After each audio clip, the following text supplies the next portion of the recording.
So this right here is the ASUS TUF Gaming Triple Fan RTX 3070. Today we're gonna be doing a quick unboxing of it, kind of showing you guys what you get in the box with this card if you're able to get your hands on it. Now, let's start opening this thing. I already cut the side because I didn't want to have to cut it on camera, but basically, if you were to buy this right now off of Newegg, depending on what your tax is gonna be in your area, it's gonna come in around at 850, maybe a little bit less. Again, all based on how much taxes. So that's out the door after taxes, about $850. Yes, for an RTX 3070, which is super, super expensive as of right now. I mean, if you're getting it for MSRP, you could definitely get a 3080 for that price. So whether or not you wanna buy this or you get your hands on this, it's gonna be really dependent on how much you're willing to spend for the 3070. Now, if you compared it to like the 2080 Ti, it's actually not that terrible of a price compared to like performance, but it's still pretty pricey compared to where the prices should be.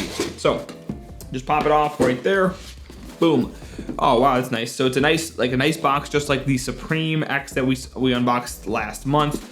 It has a gold ASUS In Search of Incredible right there, and the box is actually really nice. It has like the ASUS logo kind of imprinted throughout it, and it looks really, really cool. We go ahead and open it up, and we're gonna get like this little foam area, this foam insert. It's kind of nice. You can just grab it right here. It kind of shows you what the card is right here, but you know, it's just a foam insert to keep it protected. And then we have our card right here, which again is surrounded by foam. Pop that out. Let's see if there's anything underneath it. I didn't see a manual.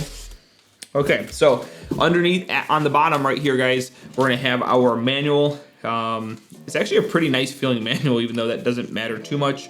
We get that's kind of cool. It's like a playing card right here, guys. So it's like a little playing card. It's just like it's more memorabilia than anything else. Just it says TUF Gaming graphics card. Add hefty 3D horsepower to the TUF Gaming ecosystem. Blah blah blah blah blah. Tells you it's got like a like a Pokemon card or a Magic the Gathering card. You get whatever this is, which not sure what that is. I don't know what language that is, probably Spanish, but I don't know what that means. Then you get a certificate of reliability. You know, it talks about the capacitors, the chokes, the MOSFETs, and so forth. And then you get a thank you card that says thank you for purchasing. You better be thanking me because I spent so much money on this card. And then you have like the actual layouts and like the manual of the card itself. It's actually kind of nice overall, but you know, it's a manual, so that is what it is. Let's go ahead and throw that back in here, and I'll get those in a minute. Now we'll move this down here. Okay, so when it comes to the actual card, this is a pretty hefty card. This is definitely, it's heavy, but it's not nearly as heavy as the ASUS or the MSI Supreme X that I did an unboxing last month with you guys. So let's go ahead and pop that without breaking anything.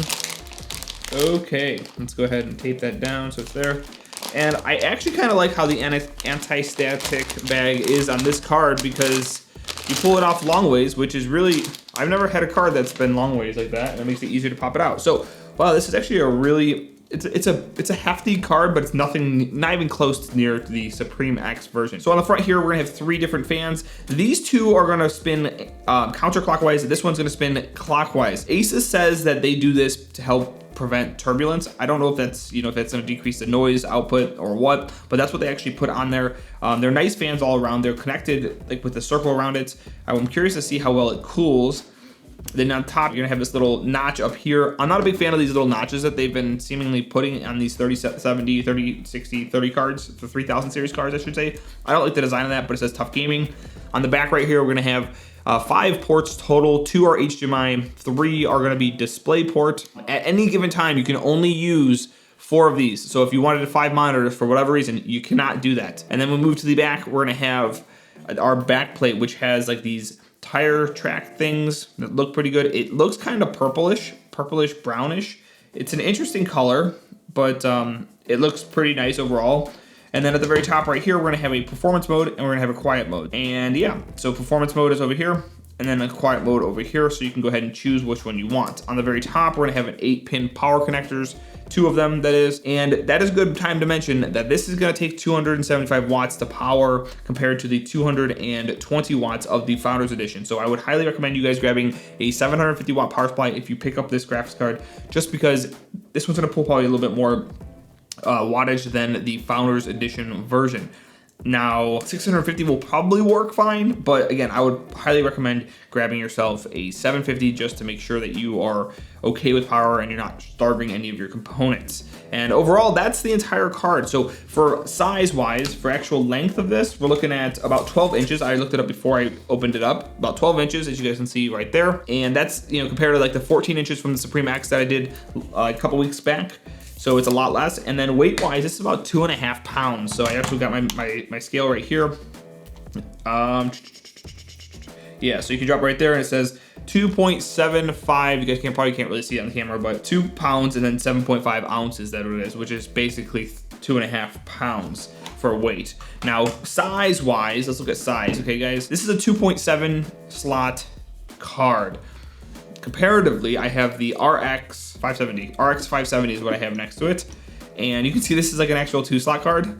This thing is substantially thicker than that. It's a little bit tall, a little bit longer too. It is a little bit shorter though, but there's that as well, just for those of you guys who are curious on that. And overall, that's the entire card. Now, if you wanted to see some benchmarks for this card, let me know down in the comments below. I will have benchmarks for this card in an upcoming build video. I'm doing a build video, an ITX build video that I asked you guys, polled you guys about, and you guys said you wanted to see a 3070, so I will be using the 3070, this one, hopefully if it fits, in that case. That case is the Dark Flash DLH21. So I will be using this card if it'll fit. If not, I'll be using my Founders version that I have, and I'll have performance numbers in there. Now, the problem with that kind of not having like a dedicated review for this particular card is that if I do that, those numbers might be a little bit different than if I was just using it on an open air test bench, just because that's probably going to starve it a little bit more of air, because it is in a small form factor case. Everything's closer, everything's heating itself up, and it's keeping heat, you know, together rather than just like having all these different fans pushing all the heat out. Those numbers are probably going to be a little bit skewed compared to if I was putting it in a bigger case